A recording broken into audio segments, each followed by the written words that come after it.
সামাজিক যোগাযোগ মাধ্যমে ছড়িয়ে পড়া একাধিক ভিডিওকে কেন্দ্র করে আলোচনা রয়েছেন সাতক্ষীরা ৪ আসনের জামায়াত ইসলামের সংসদ সদস্য গাজী নজরুল ইসলাম।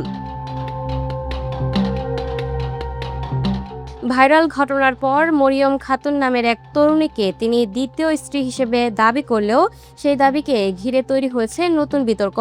এমপি নজরুল তার পরিবারের সদস্য এবং কনের পক্ষ দাবি করেছেন গত ১৭ জুন পারিবারিকভাবে তাদের বিয়ে সম্পন্ন হয়েছে।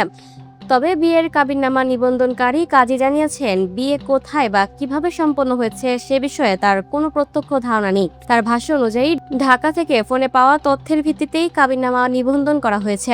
এদিকে একটি ফ্যাক্ট চেকিং প্রতিষ্ঠানের প্রকাশিত তথ্যে দাবি করা হয়েছে বিয়ের দাবিকৃত তারিখের কয়েকদিন পরের এক জীবন বৃত্তান্তে মরিয়মের বৈবাহিক অবস্থা অবিবাহিত উল্লেখ ছিল এবং সেখানে এমপি নজরুলের সুপারিশও রয়েছে। এ বিষয়ে তার কোনো বক্তব্য পাওয়া যায়নি। অন্যদিকে সামাজিক যোগাযোগ মাধ্যমে ছড়িয়ে পড়া আরেকটি ভিডিওতে এমপি নজরুলকে ঘিরে নানা প্রশ্ন উঠেছে। এই ঘটনায় জামায়াত ইসলামী জানিয়েছে বিষয়টি খতিয়ে দেখে প্রয়োজনীয় সাংগঠনিক ব্যবস্থা নেওয়া হবে। সূত্র গণমাধ্যমে প্রকাশিত প্রতিবেদন।